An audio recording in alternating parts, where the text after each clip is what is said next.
minha paixão é o desenvolvimento. Então, esse é o ponto central do meu currículo. Que bom.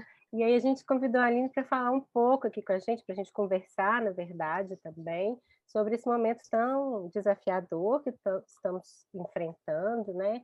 Se está difícil e cansativo para nós, né?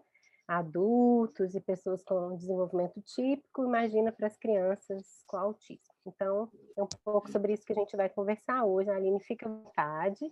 Eu sugiro que vocês coloquem a Aline na tela cheia, porque ela vai fazer uma apresentação para a gente usando, né, um pouco mais de recursos criativos aí, para a gente descansar um pouco desse monte de quadradinho aí. Então, pode começar, Aline, bem-vinda. Ótimo. Muito obrigada pela apresentação, Malu. E antes de mais nada, eu quero agradecer muito o convite.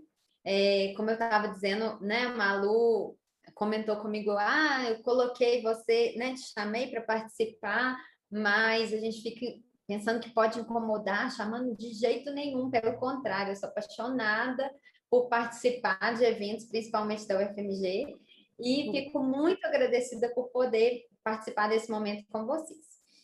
Bom, o tema mais falado atualmente é sobre a pandemia. As pessoas falam o tempo inteiro, na hora que a gente para descansar, a gente liga a TV e tem falando sobre a pandemia. E aí, a pergunta que eu quero começar a nossa conversa é essa aqui. Por que que a gente vai falar disso? Né? Por que que se já tem tanta gente falando, a gente vai falar mais sobre a pandemia? E aí entra um ponto importante. Os nossos meninos estão sofrendo demais da conta. E quando eu digo demais da conta, é em termos de sintomas de ansiedade, sintomas de depressão, aumento das taxas de suicídio. E isso é muito grave. A gente tem um impacto muito significativo disso. E é nosso dever parar para pensar em quais estratégias práticas que a gente pode usar para implementar no dia a dia, para a gente conseguir que essas crianças tenham um nível de estresse um pouco menor nesse momento. E está muito difícil porque para nós também o estresse está muito alto.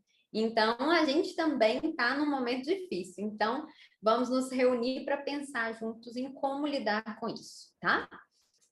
Então, vamos lá. Antes de mais nada, eu quero mostrar para vocês esse videozinho, que eu vou apresentar ele 3 vezes em parcelas, e foi de uma criança que a gente já acompanhou na Link há um tempo, e ele fez um vídeo logo quando começou a pandemia. Eu vou mostrar um pedacinho para vocês. Eu vim aqui contar uma historinha da quarentena do Covid-19. Vocês são as crianças, não é? Todas elas estão trancadas em casa, os pais, todo mundo está trancado em casa por causa desse Covid-19. Então, assim, nosso mocinho está falando uma realidade, né? Todas elas estão trancadas em casa.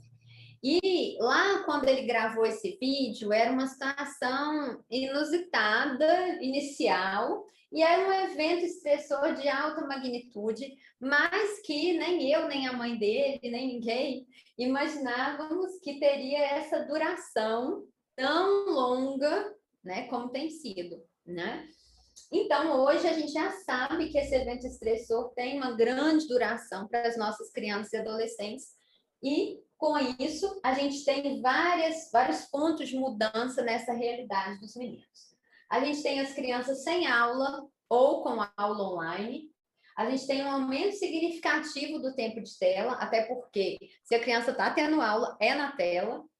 Menor estruturação de rotina, porque a família tem que trabalhar e não tem como conciliar para criar uma rotina tão estruturada. E os pais, muitas vezes, mais presentes em casa, mas não disponíveis em muitos momentos, que dá um nó na cabeça da criança. Peraí, minha mãe está aqui ou não está?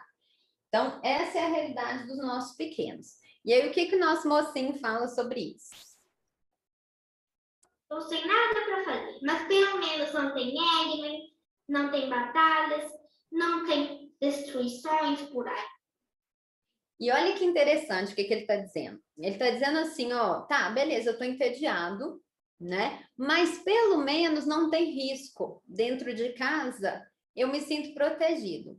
Então, ele demonstra nessa frase duas emoções, né? Ao mesmo tempo, tédio e medo, né? Então, a gente precisa pensar que o medo se tornou uma emoção constante na vida dos nossos meninos atualmente.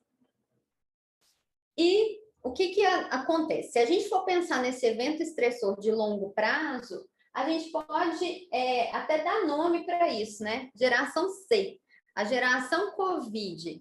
Crianças que nasceram já num contexto de pandemia ou que muito novinhas já entraram nesse sistema totalmente diferente. E aí eu coloquei esse vídeo aqui e logo depois um outro, e ambos tiveram uma repercussão muito grande nas redes sociais. E aqui vocês vão ver que o pai da criança cria uma musiquinha falando esse dizer aqui, né? Se você é um bebê na pandemia e ficou em quarentena por toda a sua vida e fica super estimulado por tudo, porque todos os estranhos que você vê usam máscara e você nunca saiu para brincar com outras crianças na vida, bata palmas. Então, ele vai cantar isso, a criança vai bater palma e todos os pais vão cantar isso com a criança deles, tentando minimamente fazer o humor dessa situação. Vou mostrar para vocês no vídeo, quer ver? If you're a pandemic baby and you've been in quarantine your whole life, so you get overstimulated by everything because all the strangers that you see have masks on you, you've never really had a play date in your life, clap your hands. E agora vejam essa situação.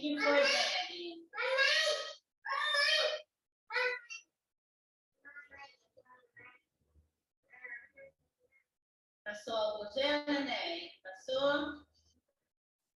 E aí, nessa hora, né, quando a criança fica pedindo álcool gel e aí a mãe entrega, nas primeiras vezes, muito provavelmente, essa criança foi elogiada, valorizada, os adultos bateram palma, acharam bonitinho. E aí, a gente tem crianças que, às vezes, no contexto de casa, tem esse comportamento com uma frequência muito alta, tanto por hábito, quanto pelo fato daquilo ter sido muito valorizado, quanto para as crianças mais velhas, isso tem uma relação com o medo que elas estão sentindo. If you're a pandemic... E aí, dentro disso tudo, o que a gente pode dizer, né? A gente tem um aumento de determinadas coisas e uma redução de outras. Então, as crianças estão muito mais nas telas, muito mais protegidas, com mais contato com a família e com mais tempo livre. Mas, ao mesmo tempo, elas têm menos rotina, menos interação, menor convívio com as diferenças, menos novidades, o aprendizado pedagógico é menor, com mais frustrações e com menos frustrações, desculpa, e com menos distinção do momento de cada atividade, porque está tudo misturado. E aí, aqui nessa imagem, é uma representação que a Veja colocou de 2020, o ano em que vivemos em uma bolha, e um Papai Noel ali na bolha. E aí, assim, lá atrás a gente tinha expectativa, 2021, quando surgia a vacina, tá tudo certo, as pessoas vacinam, resolvido, voltamos à vida normal. E aí, o que a gente está vendo é que esse padrão aqui, ele vai continuar por algum tempo a mais, e a gente tem que se reinventar diante disso.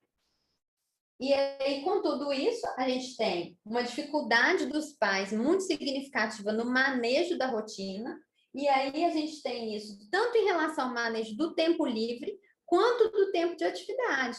Então, tanto para o tempo livre quanto para o de atividade, os pais têm que monitorar, alguém tem que estar lá acompanhando aquela criança para que haja uma rotina, só que isso não está sendo possível muitas vezes. Em termos de comportamento, a gente tem percebido um aumento muito significativo dos problemas de comportamento e o aumento dos comportamentos restritos e repetitivos como indicativo do aumento de ansiedade que os meninos têm apresentado. Em relação à ansiedade, todo mundo tem demonstrado um pior gerenciamento de emoções, né? E aí, as crianças que não mantiveram rotina têm essa característica muito mais acentuada. Em relação ao humor, o que a gente encontra? As crianças com maior agitação motora, mais distúrbios de sono e mais irritabilidade e desregulação de humor, né? por um contexto muito estressor e muito ansiogênico.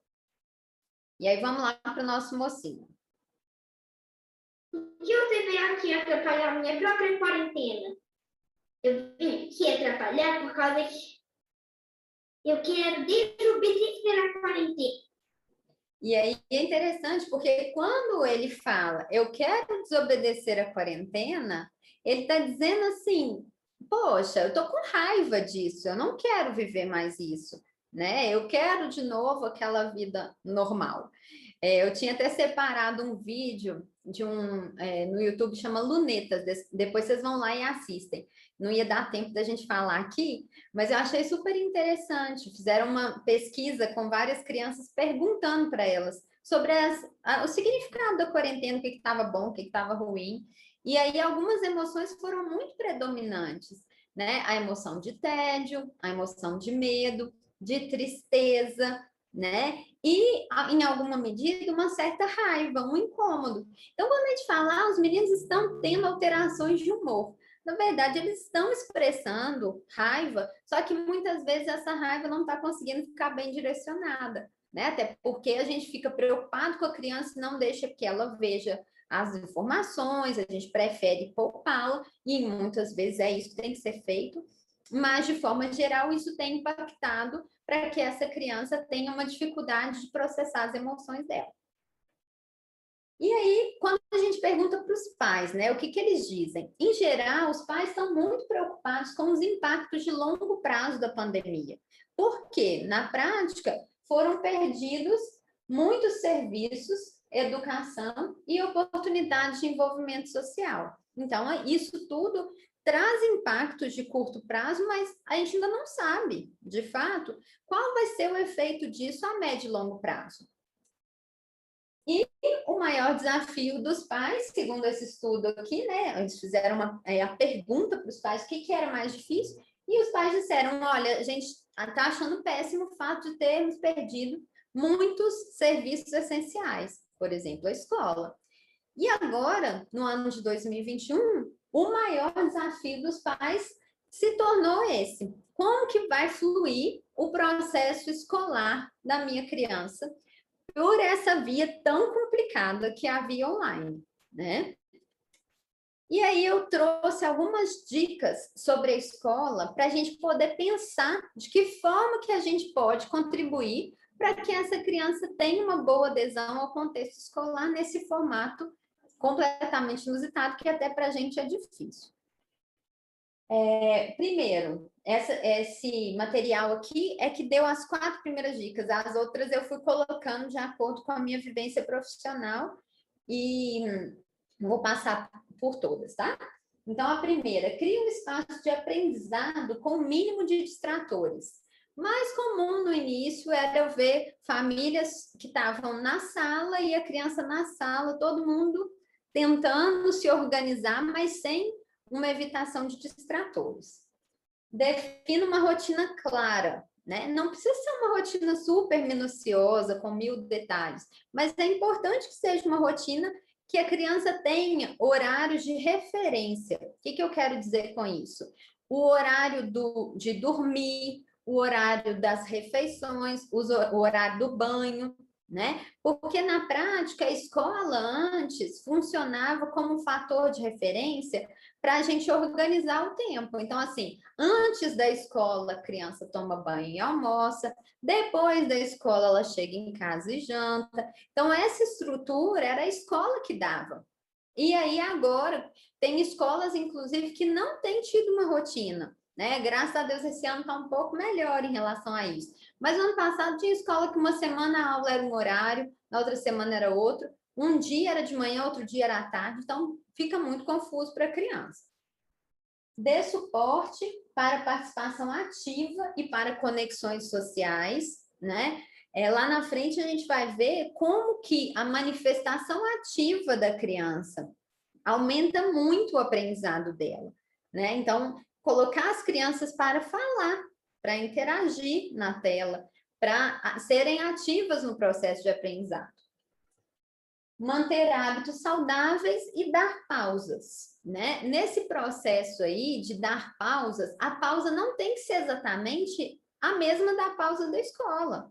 Às vezes a aula online dura de 8 da manhã até meio-dia, mas a sua criança precisa de pausas a cada 30 minutos. E aí isso a gente vai tateando na experiência. A gente vai tateando junto com a criança, e aí o ideal é que a gente saia de cena com ela do contexto da aula online quando ainda está legal, para que ela não registre aquilo como uma vivência negativa, desagradável para ela.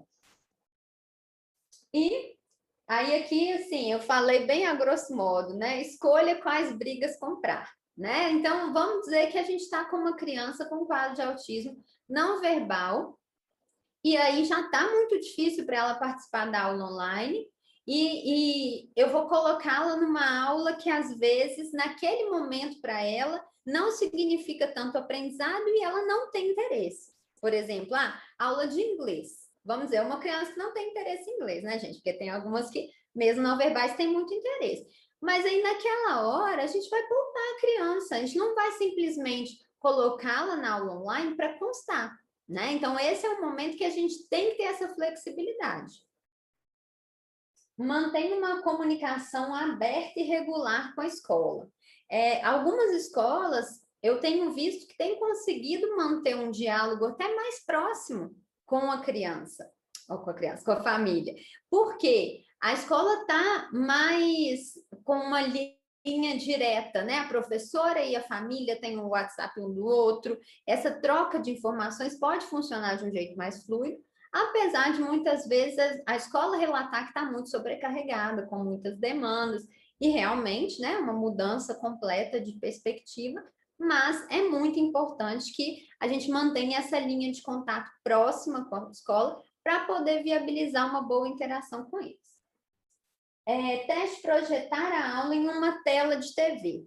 Essa é uma dica simples e que tem feito muita diferença para alguns dos meninos que a gente acompanha. Por quê? A tela do notebook é associada pela criança como uma tela para que ela faça algo, para que ela aperte os botões, para que ela interaja com o computador. Enquanto a tela da televisão é entendida como uma tela para você assistir, né? Então, assim, algumas crianças que a gente acompanha, diante da tela do computador, elas estavam querendo apertar, querendo fazer ações motoras que não tinham a ver com prestar atenção na informação auditiva, visual e responder aquela informação auditiva e visual de forma ativa. Então, aí a gente substituiu pela tela da TV, colocou na tela maior e isso impactou para que aquela criança tivesse um engajamento melhor. Então, é lógico que é uma coisa caso a caso, mas vale a pena testar. Atente-se para a altura da mesa e da cadeira da criança. A gente já sabe que se a criança está com os pés no chão, a atenção dela é muito maior. As TOs de plantão já nos ensinaram isso. E a mesma coisa, a altura da mesa, ela precisa ser a metade da altura da criança, para que ela fique numa altura boa o suficiente para que a criança escreva, se for necessário. E muitas vezes a gente coloca a criança na mesa de jantar, que está lá autona para ela, e coisas assim que vão prejudicar muito o engajamento dela na aula online. Explicite as suas expectativas. Isso é muito importante, porque se a gente pensar lá atrás no contexto escolar, quando a criança chegou naquele contexto novo, na escola tinha regras que eram passadas numa listinha, tinha as regras da turma, e eram faladas diariamente. Só que agora, nesse contexto de pandemia, a gente tem novas regras. Não desabilitar o áudio, não habilitar o áudio e falar de repente, né? Na hora que habilitar o áudio, eu falo uma coisa que tem a ver com o que está sendo falado. Coisas assim que a gente precisa, muitas vezes, explicitar para a criança para que ela entenda o que é esperado dela naquele contexto. E, por fim, né, use a criatividade. E aí são 1000 estratégias possíveis. né? A minha criança está com dificuldade de prestar atenção. Eu vou usar recursos mais concretos, eu vou colocar informação sensorial para facilitar com que ela se concentre. Tem 1000 formas de fazer, mas que nós vamos precisar sair da caixa. A gente vai precisar usar a nossa criatividade para alcançar essa criança. E aqui a gente tem uma referência, né, visual dessa demonstração da expectativa que o adulto tem. Então, por exemplo, você está sendo um bom ouvinte, você está olhando para o que está sendo falado, você está sentado assistindo, você está falando, você está pensando, você está alternando o turno, uma hora você ouve, uma hora você fala, ou para as crianças não verbais, uma hora você participa de forma motora e na outra hora outra criança participa. Então, são coisas que vão fazer muita diferença enquanto expectativas claras para que essa criança se comporte de uma forma produtiva e, principalmente, que gere aprendizado para ela. A gente tem hoje vários recursos fora do Brasil que geram interação social, recursos tecnológicos, né? Tudo online, que geram interação social e que são recursos para trabalhar movimentos. No Brasil, gente, vocês podem até compartilhar comigo que eu ainda não sei de espaços de troca social entre crianças, pela via online, nem de espaços que trabalhem atividades de movimento, né, de forma compartilhada entre várias crianças. E eu penso que isso é essencial nesse momento para que a gente não fique com essa eterna, entre aspas, sensação de pausa. Tipo assim, estamos esperando acabar a pandemia. Tudo bem se a gente falasse isso lá em abril, maio do ano passado, mas agora nós precisamos agir considerando que a pandemia possivelmente ainda vai durar algum tempo e nós não podemos deixar a nossa criança sem desenvolvimento social e sem atividade motora, né? Que isso é essencial para ela, né? Hoje eu estava conversando com uma família aqui na clínica, com uma mãe, e ela falou assim: Aline, os meninos estão apagados. E de fato, né? Então, sem atividade motora, sabe aquele olhar de criança, aquela brincadeira ativa? Isso não está aparecendo. Por quê? Excesso de tela, falta de oportunidades dessas atividades. Então, nós precisamos viabilizar isso. E eu sei que é difícil dentro da rotina, mas nós não podemos desistir disso. E aí o que a gente precisa nesse momento é agir de forma realista e fazer bolhas sociais. Então, assim, beleza, que a minha criança está vivendo dentro de uma bolha nesse momento, mas quais outras crianças que eu vou colocar aqui nessa bolha junto com ela para que ela tenha minimamente uma interação, tá? Então, isso nós precisamos garantir, porque senão nós vamos ter repercussões dessa falta de interação social muito grande a médio prazo. Outro dia eu estava na casa de uma família próxima a mim, e aí chegou uma criança, e essa criança, gente, começou a chorar. Por quê? Porque ela há muito tempo não interagia com pessoas diferentes. Uma criança que não tem diagnóstico nenhum, né? E começou a chorar. Porque para ela aquilo em si era ameaçador. Então, olha só, o nível de proteção que a criança está tendo e o quanto isso impacta para esse apego que ela está construindo ao longo da infância dela. Então, nós precisamos viabilizar experiências sociais, mesmo mantendo isolamento, mantendo essa estrutura que gera segurança em termos de saúde, mas minimamente nós precisamos dar oportunidades sociais para as nossas crianças. Então, eu trouxe aqui algumas dicas para os professores, considerando que o processo escolar das crianças é um dos maiores desafios hoje, tanto para os pais quanto para os profissionais que trabalham com crianças com TEA. E aí a gente vai estar junto com os professores para viabilizar que essas informações cheguem de forma a gerar aprendizado nas nossas crianças.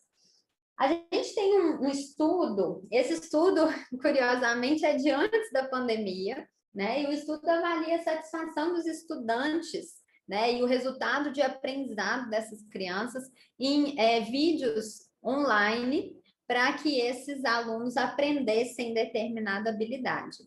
E aí, eles separaram em 8 categorias a forma como a professora se posicionava na tela. Então, é uma variável pequena, mas que, olha lá, gente, aqui é um formato, isso aqui é completamente diferente, isso aqui é totalmente diferente e, na verdade, é uma das práticas que tem sido feitas muito frequentemente. Então, quando a gente pensa uma criança de 5 anos de idade que vai prestar atenção numa tela só com informação por escrito, isso não vai acontecer. Ela não vai conseguir, e não é por, ela é desatenta, ela tem TDAH, ela tem autismo. Não, é porque realmente é muito complicado para que uma criança dessa faixa etária passe 1, 2 horas na frente de uma tela vendo a informação dessa forma.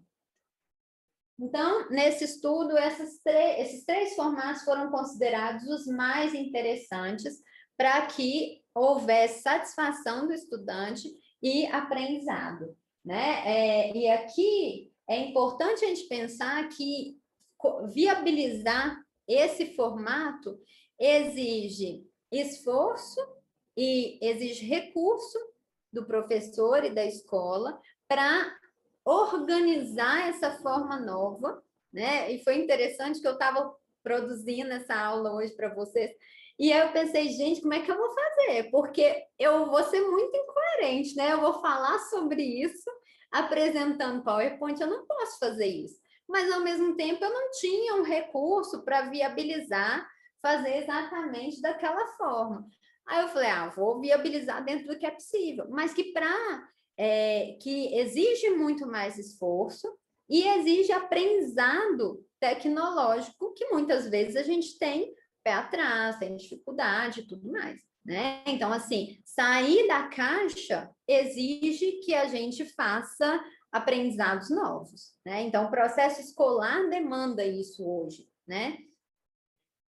E aí, olha só que interessante, né? Depois eu deixei isso daqui só para mostrar para vocês.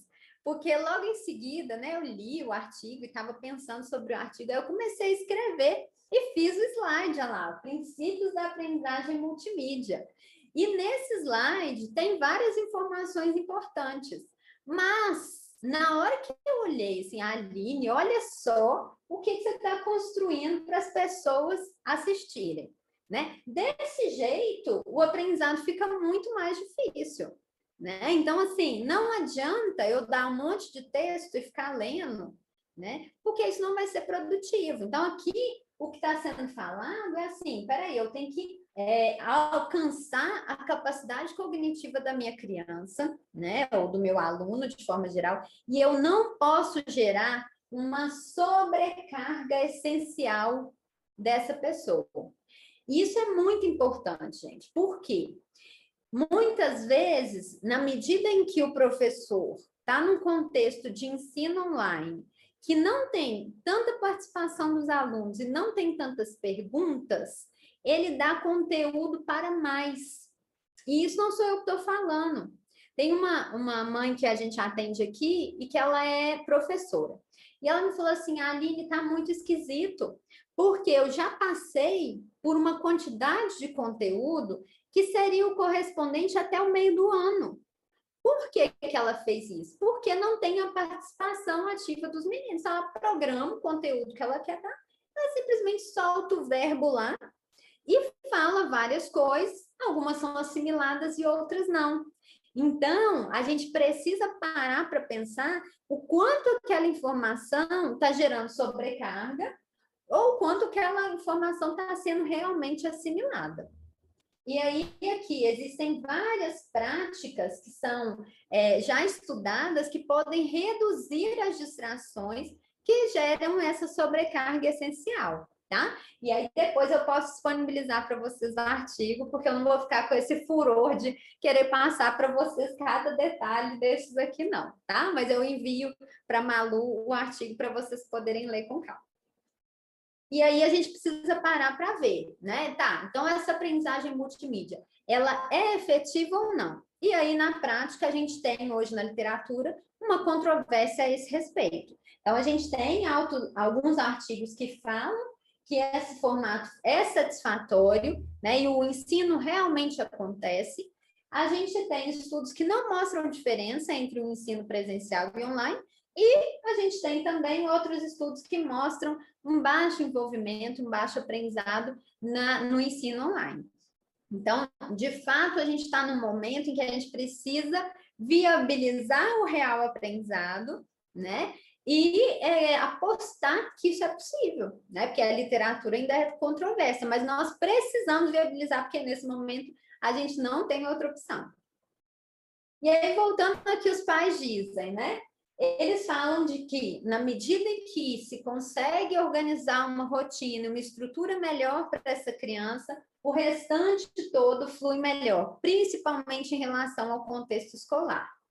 E a questão de ter uma rotina clara implica, inclusive, colocar essa criança ativa em atividades do cotidiano que são de vida diária. Então, eu achei muito interessante esse material, acho que não está dando para vocês verem, está muito pequenininho. Aqui tem um checklist de limpeza, e aí tem vários ambientes da casa, e para a criança marcar com X se ela fez a limpeza daquele ambiente. Então, por exemplo, no quarto dela, aí tem arrumar a cama, a criança marca um xizinho. Guardar a minha roupa, marca um xizinho. Então, são referências que tornam essa criança ativa. Lógico que a gente precisa considerar, né, para fazer isso, o nível de desenvolvimento de cada criança, mas que vai torná-la uma criança que se sente mais autoconfiante, porque ela está participando mais das coisas e está desenvolvendo mais independência. E isso é super importante, além de reduzir esse tédio que os meninos estão sentindo. Além disso, né, muitos pais têm falado do ponto positivo do estar junto em família, que em certa medida a pandemia trouxe essa repercussão positiva de fazer com que as pessoas entrassem novamente em contato com o que é essencial para o desenvolvimento da criança e para o funcionamento saudável da família e para a felicidade da família como um todo, né? Só que a gente tem os pontos negativos e estressores que têm embananado esse processo também. E, né, muitas vezes a gente precisa parar para pensar assim, como que esse pai e essa mãe vão ter momentos de descanso, né? E aí os pais próprios falam, olha, é importante encontrar tempo para se recompor. E para isso a gente precisa usar a nossa rede de apoio, né? A gente precisa encontrar momentos diários de prazer, né? E isso vai ser um mecanismo de enfrentamento dessa dificuldade. Mas a questão é, peraí, será que eu vou conseguir, dentro da rotina toda tumultuada, viabilizar isso, né? E aí eu trago um dado assim, que fez muita diferença para mim quando eu fui pensar, tem a ver com como os pais podem se cuidar. Há um tempo eu pensava, gente, os pais precisam viabilizar momentos para eles, né? E aí, sempre quando eu tentava discutir nesses temas, a família olhava para mim, tipo assim, não sabe o que ela está falando, coitada, né? Num sentido assim, Aline, isso não tem jeito, não tem como, você está inventando aí, não vai acontecer. E aí, nesse material aqui do Nelson, de 2019, ele fala que existem várias formas de se cuidar. Uma que é aquela habitual, né, que a gente costuma falar, né, que é cuidar de si no cotidiano, fazer exercício, ler, ouvir música, ter algum tempo sem a criança e tudo, que é esse que as famílias olham para mim e falam, não sabe de nada. E depois a gente tem cuidar de si em momentos estressantes. Olha só que interessante, né? No momento do estresse, como que eu cuido de mim? Né? Minha criança está lá, né? Tendo um rompante, está muito irritada, né? Como que eu cuido de mim nessa hora? Né? Respiro, eu me afasto, eu consigo revezar com a outra pessoa que está cuidando da criança, eu uso o humor ou faço algo inesperado, eu consigo conversar comigo mesmo nesse momento, eu me desorganizo completamente, né? Então, quer dizer, nesse momento, eu posso escolher ou não cuidar de mim. Olha que interessante.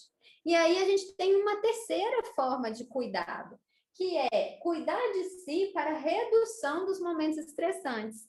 E aí, como que a gente faz isso? Reduzindo os gatilhos para momentos de embate com a minha criança, realizando acomodações para que não tenha tantas dificuldades ao longo do dia, ensinando habilidades substitutivas mais elaboradas aos comportamentos da criança que podem ser estressores para mim. Então, olha só que interessante. Aprender habilidades de desenvolver a minha criança acaba sendo uma forma de autocuidado importante, né? Então, o ponto é a gente parar para refletir o quanto eu consigo fazer cada um desses pontos aqui. E aí, beleza, né?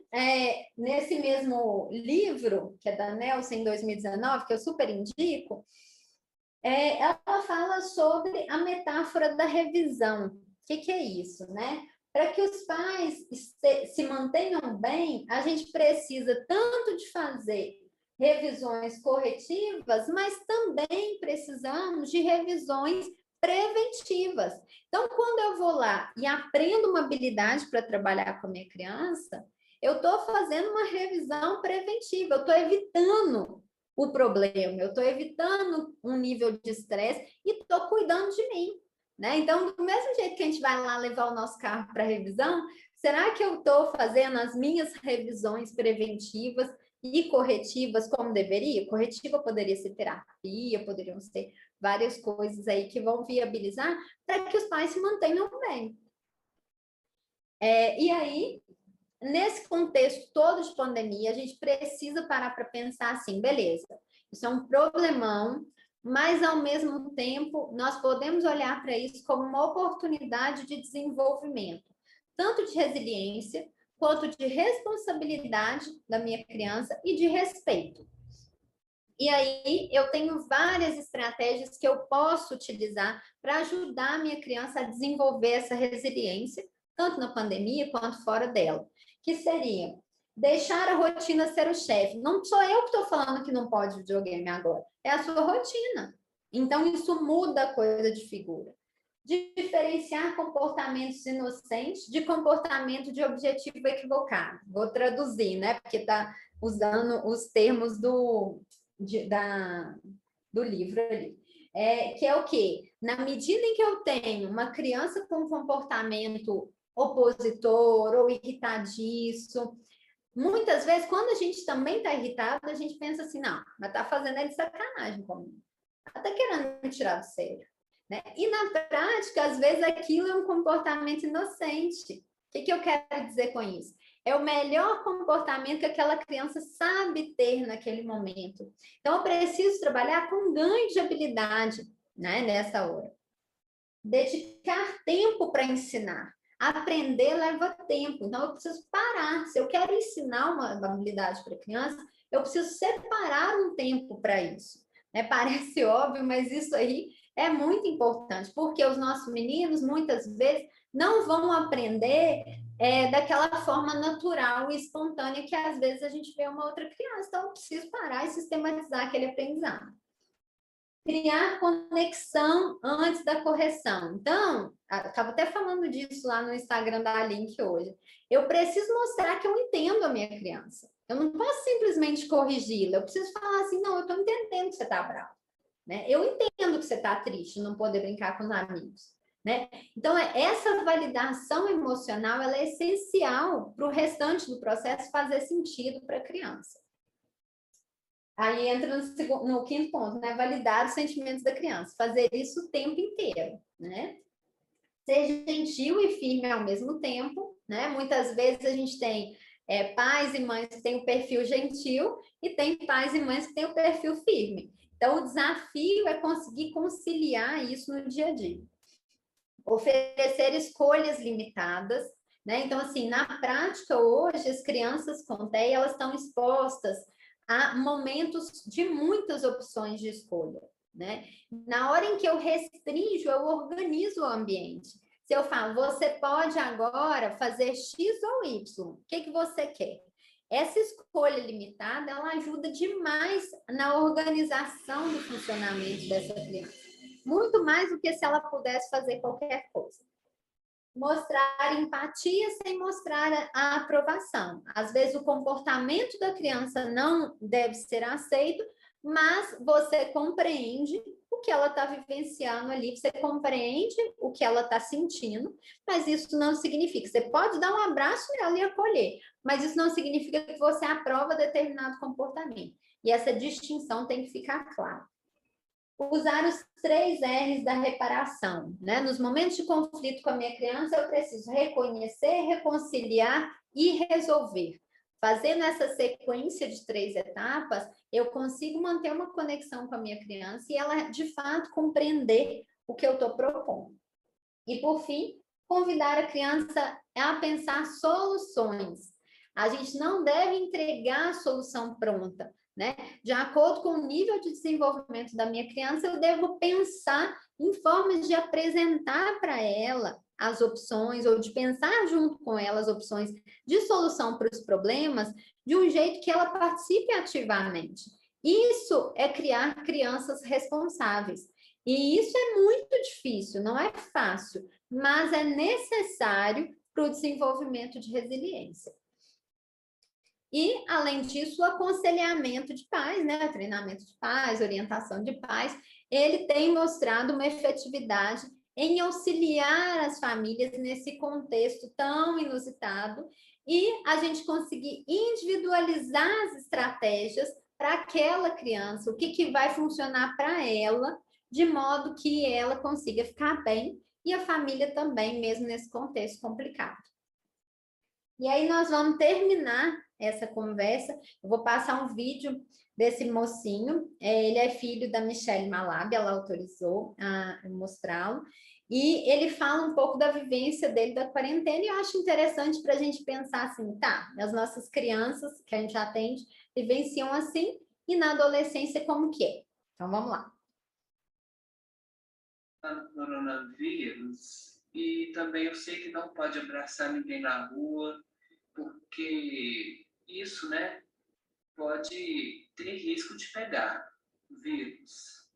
E que eu sei que eu gosto muito de abraço, né, eu gosto de abraçar alguém na rua, também na escola, que tem amizade de alguém, né, até tenho vontade de escrever um poema, né, do abraço. Eu gosto de abraço muito, que eu gosto de abraço há muito tempo atrás. Segundo, quando eu abraço alguém, né, bem apertado, eu sinto meu coração batendo tanto forte. Legal.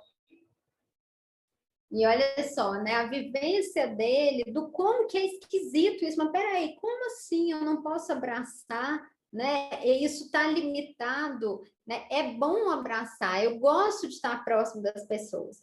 Então, essa vivência que ele descreve, né, em certa medida, ela aparece nas nossas crianças, nos nossos adolescentes.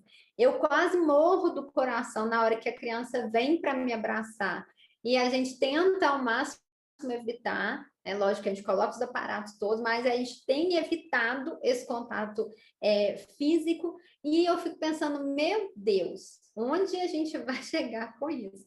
E a gente tem que encontrar formas da gente conseguir suprir essas demandas que são muito básicas para que as nossas crianças tenham uma saúde mental e um desenvolvimento adequado, né? Então, meu objetivo foi falar um pouco sobre algumas estratégias e, antes da gente encerrar, né, vamos seguir fazendo o nosso melhor para dar o suporte necessário para essas crianças e adolescentes e suas famílias, cada um dando o seu melhor. E muito obrigada pela atenção. E eu quero ouvir perguntas e participações, porque é muito ruim falar sozinha, assim. Nossa, a Aline arrasou, foi ótimo, como sempre. Nem parecia que você estava falando sozinha, parecia que a gente estava pertinho. Foi bem bacana. Já tem algumas perguntas aqui para você, mas antes de fazê-las, eu vou começar, na verdade, de trás para frente, né?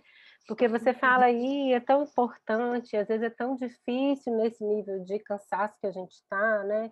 Da validação emocional, né? Da escuta efetiva, sensível da criança. E aí, uma pessoa perguntou para você falar de novo dos 3 R's, eu acho que ajuda a gente a conectar essas coisas. E você, na sua apresentação, você usou um desenho que é da pesquisa do NEPEI, que é Infância em Tempos de Pandemia, que é uma pesquisa lá da FAI, foi uma das imagens que você usou aí, e é uma pesquisa que ficou muito interessante, eu sugiro todo mundo a conhecer mais o trabalho, porque o que eles fizeram de mais precioso foi justamente isso.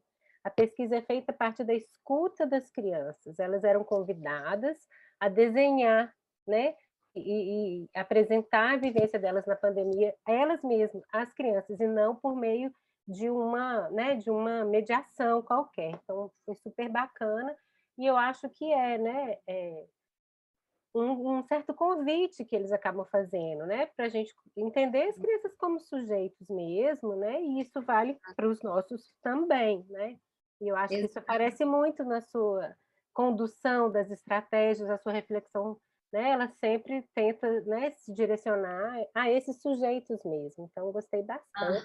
Aí vamos começar aí pelos 3 R's e depois a gente faz... Deixa eu voltar lá, porque aí eu mostro para vocês. Espera aí, um segundo aqui.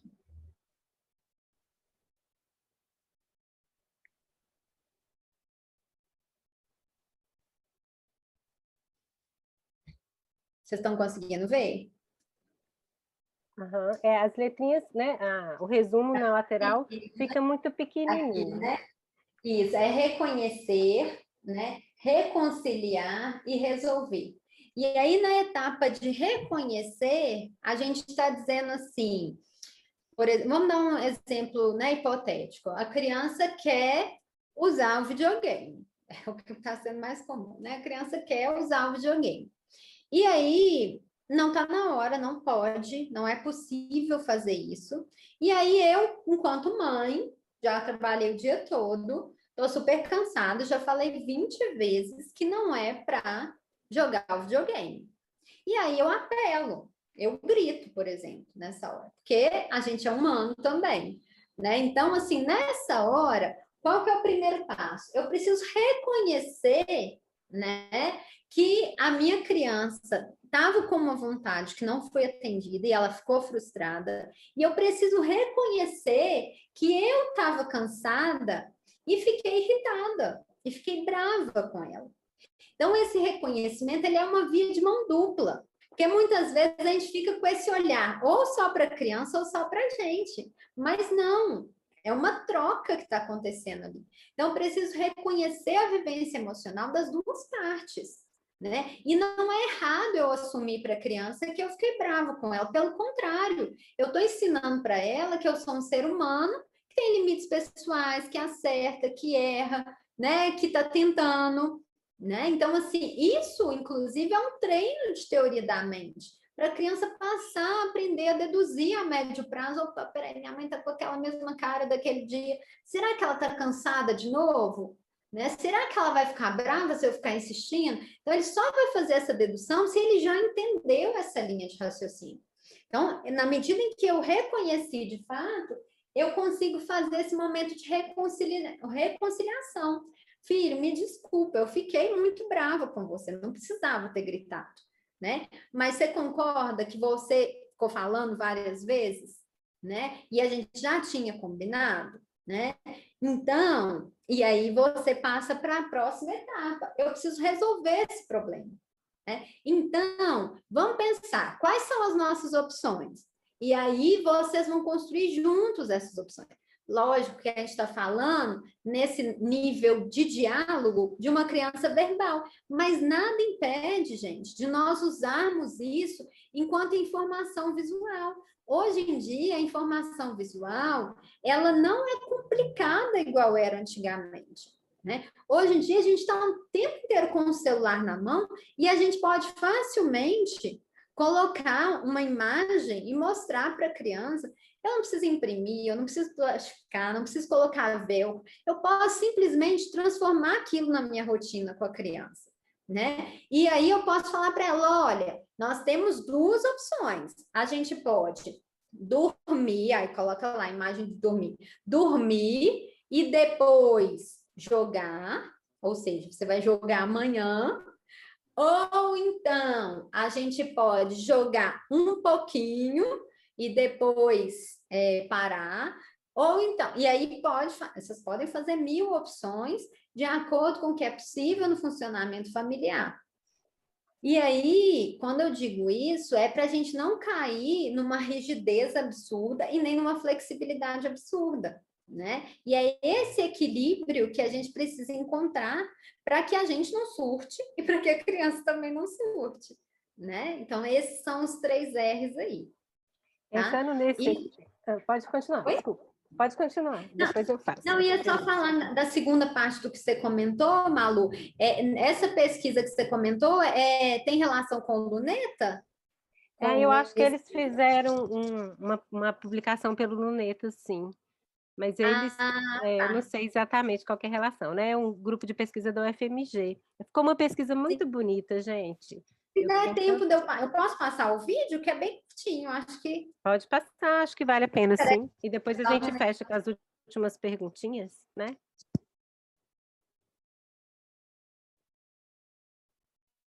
Só um minutinho, que eu tinha deletado ele aqui. Vamos ver se eu consigo só recuperar.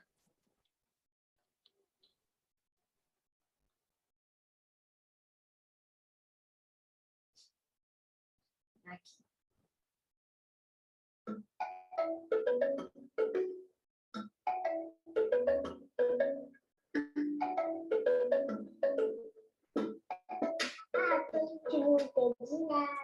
Como assim, Deliane? Mas você sabe, né, professor? Eu tô sem me abraçar quem eu amo, sem dar beijo que eu quero. Ai, gente, deu alguma pane, peraí. Travou.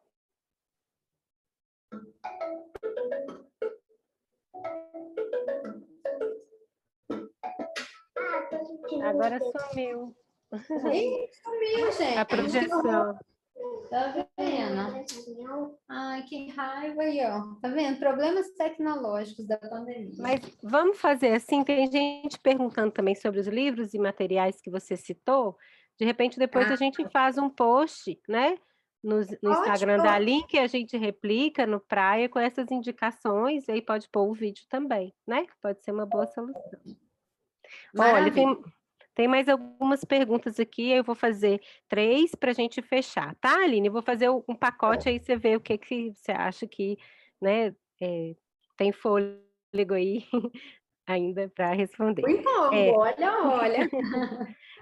Uma pergunta que, na verdade, envolve mais de um, é pensando, então, como é que a gente trabalha essas questões na rigidez cognitiva ou no TOD associado ao autismo. Lá atrás teve uma pergunta sobre os questionamentos que a gente deve fazer frente ao comportamento da criança, né? Que você falou bem no começo.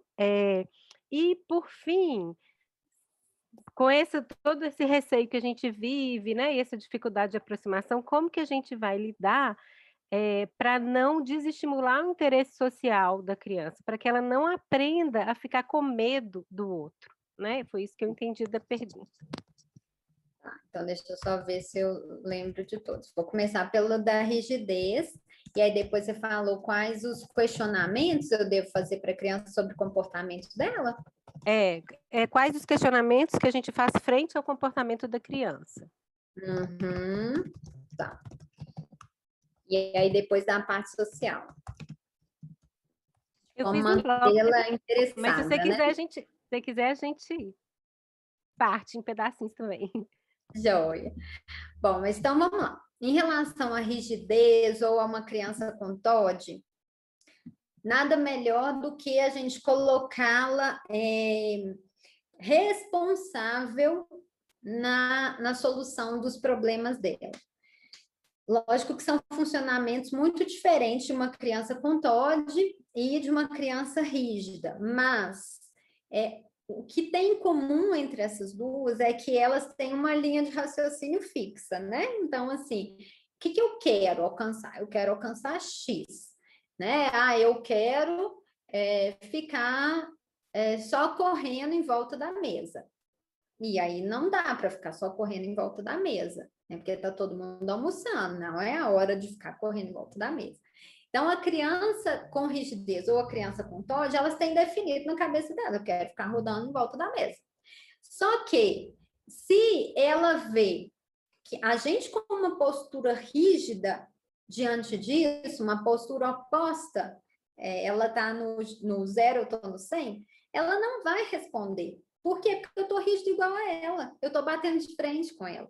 Eu estou fazendo um jogo de poder, que é péssimo para o desenvolvimento da criança. Né? Quando ela se sente 0 no controle, ela se sente muito mal.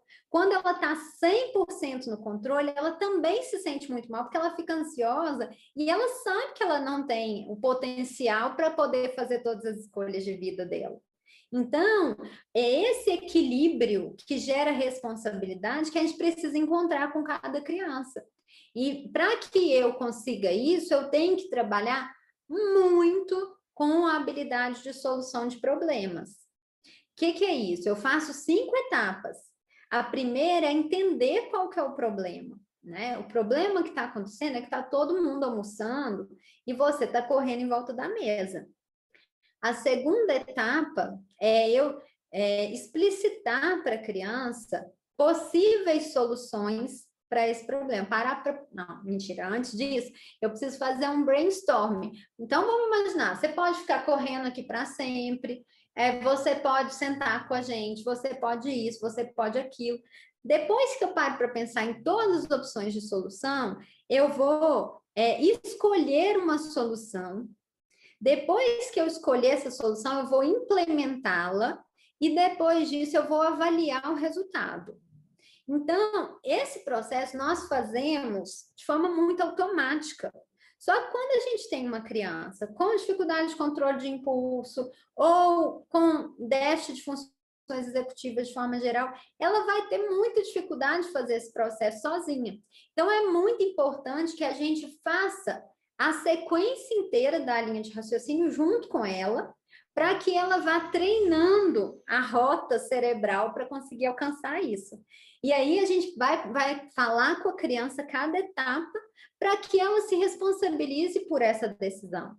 Então, vamos escolher o que você vai fazer. Você tem a opção A e a opção B. Qual você prefere? E aí ela vai ser ativa nessa decisão. Então, isso em relação ao primeiro ponto que vocês levantaram. Sobre essa questão do questionamento frente ao comportamento da criança, eu não lembro exatamente o que eu falei sobre isso. Se você puder me explicitar melhor, talvez tenha a ver com a gente conversar com a criança, né? Seria isso? Você lembra, Malu, de qual parte? Me ajuda. Estou procurando aqui a pergunta bem direitinho.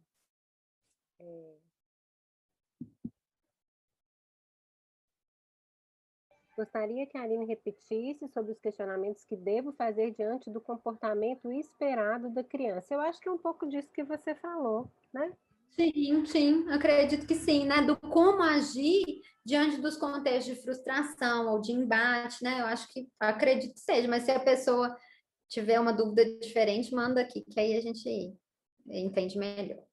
E sobre a questão do interesse social, né? Como que eu vou manter o interesse social da minha criança nessa restrição toda? Isso, esse é o ponto, assim, que a gente tem quebrado cabeça e tentado usar toda a criatividade para fazer de diferentes formas. Vou dar um exemplo prático para vocês. Tem uma criança que a gente estava intervindo com ela precisava muito aprender a habilidade de imitar pares. Só que o pai e a mãe da criança são médicos. E como que eu vou botar essa criança em interação com outras crianças? Não vai acontecer. Nesse momento, as outras famílias não topam a interação com ele. E a gente compreende, né? Beleza, o que nós fizemos? A gente viabilizou, a gente selecionou vários vídeos no YouTube, e esses vídeos são vídeos de crianças brincando. Então, entre várias aspas, essa criança iria brincar junto com o fulaninho que estava na tela da TV. E aí a gente criava toda uma história da criança, e aí, olha só, vamos brincar junto com ele, olha o que ele está fazendo. E aí, foi muito interessante, porque no primeiro dia a criança não deu moral nenhuma. Mas ao longo das sessões onde foi apresentado o vídeo, ela foi começando a olhar mais e foi desenvolvendo mais essa imitação. Uma criança que imitava adulto 100%, mas que não imitava de forma nenhuma outra criança. Mas aí vocês vão me perguntar, Aline, essa habilidade vai ser generalizada para quando ela tiver em interação presencial com outra criança? E eu vou dizer, eu não sei. Eu não sei. Nós vamos descobrir daqui a um tempo, né? E aí, assim, é o que é possível agora. Então, assim, para essa criança, foi isso que foi possível.